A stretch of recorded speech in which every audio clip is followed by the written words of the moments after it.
Let's get weird into it. Number 10. The pressure head squeeze. You're facing a tight deadline. Or maybe you're in an argument over who was supposed to take out the trash. Slowly, a dull sensation begins to build. It's not a sharp stabbing pain, but more like someone is slowly wrapping a tight band around your head and squeezing.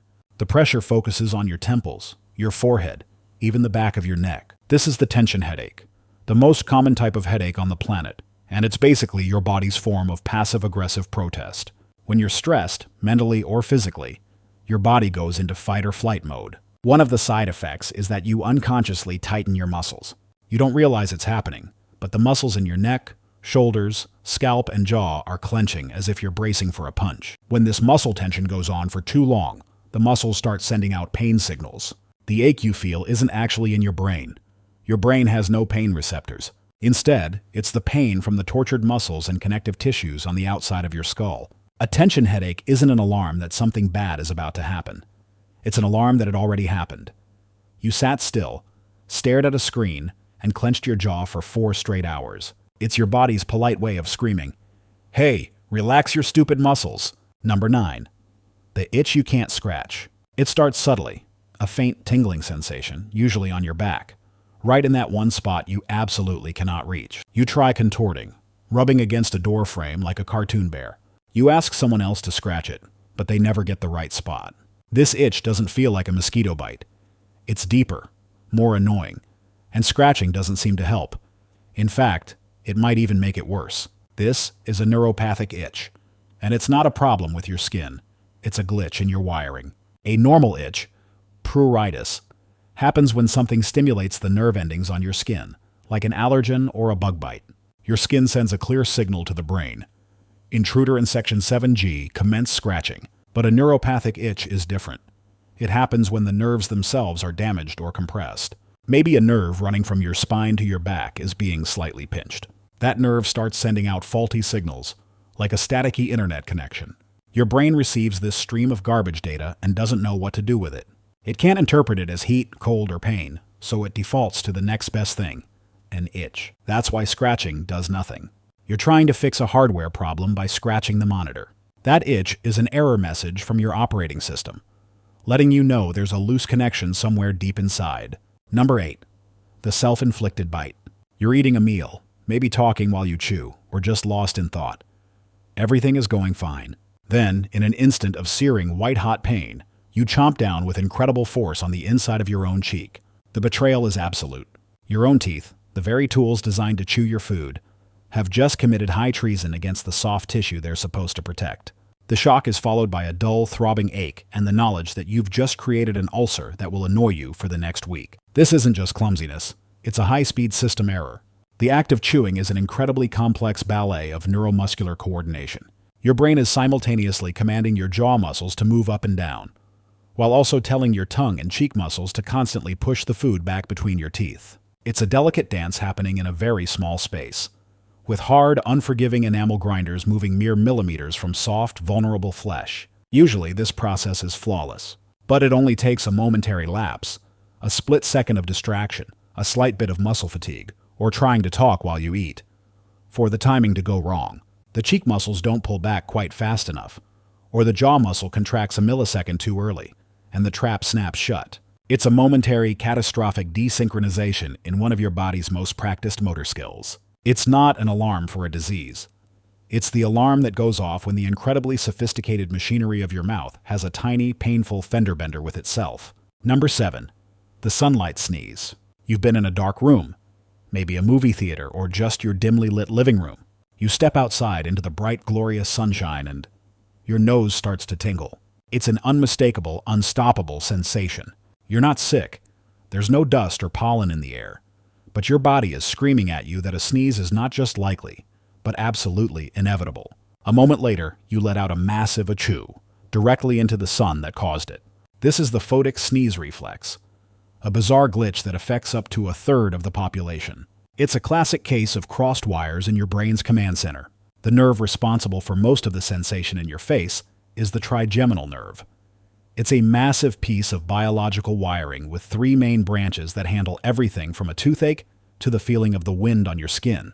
One of its jobs is to trigger a sneeze when it detects an irritant in your nose. Nearby, you have the optic nerve, which is in charge of sending visual information, like the sudden, overwhelming brightness of the sun, to your brain. The leading theory is that in some people, these two nerve pathways are just a little too close together. When the optic nerve sends a massive "it's too bright" signal, the electrical overflow spills over and stimulates the nearby trigeminal nerve. Your brain, receiving this powerful jolt on the sneeze circuit, gets confused and thinks, "Whoa, that must be a major nasal irritant," and initiates the sneeze protocol. It's your body's equivalent of a telephone operator patching a call to the wrong department. It's not a sign of sickness. It's just proof that your internal wiring diagram is a little bit weird. Number 6. The mouth ulcer betrayal. There is no pain more disproportionate to its cause than a canker sore. It appears out of nowhere. A tiny, innocent-looking white spot on the inside of your lip or cheek. It's maybe a few millimeters wide, yet it unleashes a level of agony worthy of a third-degree burn. Every sip of orange juice becomes an acid bath. Every salty chip is a fresh torment. Even talking feels like you're rubbing sandpaper against an open wound. You have been utterly betrayed by a microscopic flaw in your own mouth. This is an aphthous ulcer, and it's one of medicine's most annoying mysteries because nobody is 100% sure what causes them. The leading suspects are stress, a minor injury, like that cheek bite we just discussed, or a reaction to certain foods. But the reason the pain is so immense is all about location. Your mouth is packed with one of the highest concentrations of nerve endings in your entire body. An ulcer is essentially a tiny open crater in your mucous membrane. Unlike a cut on your arm that you can cover with a bandage, this wound is constantly exposed to a warm, wet, acidic, and mobile environment. It's perpetually irritated by saliva, food, and the movement of your own tongue. The pain isn't an alarm for a serious disease. It's an alarm that a highly sensitive area has lost its protective layer. It's your body's version of a smoke detector that goes off not because the house is on fire, but because a single speck of dust landed on its sensor. A sensor that happens to be wired directly to a megaphone. Number 5. The knuckle crack echo. You're stretching in the morning, or just flexing your hands after typing for a while. As you bend your fingers back, you're greeted with a loud, satisfying chorus of cracks and pops. To you, it might feel like a wonderful release of tension. To the person next to you, it sounds like your skeleton is disintegrating. For decades, this sound has been the source of a persistent myth that cracking your knuckles will give you arthritis, and you'll pay for this brief, audible satisfaction with gnarled fingers later in life. The good news is, that's completely wrong. That popping sound isn't the sound of your bones grinding to dust. It's the sound of a gas bubble. Your joints are connected by capsules filled with a lubricant called synovial fluid. This fluid contains dissolved gases, mostly nitrogen. When you stretch or bend a joint, you increase the volume of the joint capsule, which causes the pressure inside to drop. This drop in pressure allows the dissolved gases to rapidly form a bubble, a process called cavitation. The pop you hear is the sound of that gas bubble snapping into existence inside your joint fluid. It's the exact same principle as opening a can of soda. The release of pressure allows carbon dioxide to rush out of the liquid, creating a fizz and a pop. It takes about 20 minutes for that gas to dissolve back into the fluid, which is why you can't immediately crack the same knuckle again. It's a harmless alarm that signals nothing more than a temporary change in pressure, proving that you are, in fact, a walking, talking, knuckle-cracking bottle of soda. Number 4. The Wry Neck Surprise. You go to sleep perfectly fine. You wake up, and you are broken. You try to turn your head to look at your alarm clock and are met with a pain so sharp, so immediate, that you're convinced your head is now only attached by a single frayed wire. Any attempt to look left or right sends daggers of agony down your neck and into your shoulder. This is acute torticollis, or wry neck, and it's your body's way of punishing you for the crime of sleeping incorrectly. This alarming paralysis isn't a sign of a serious spinal injury. It's a massive muscle spasm.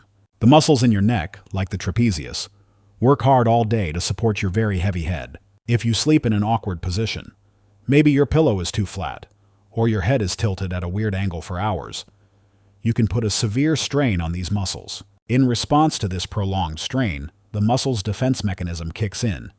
It seizes up.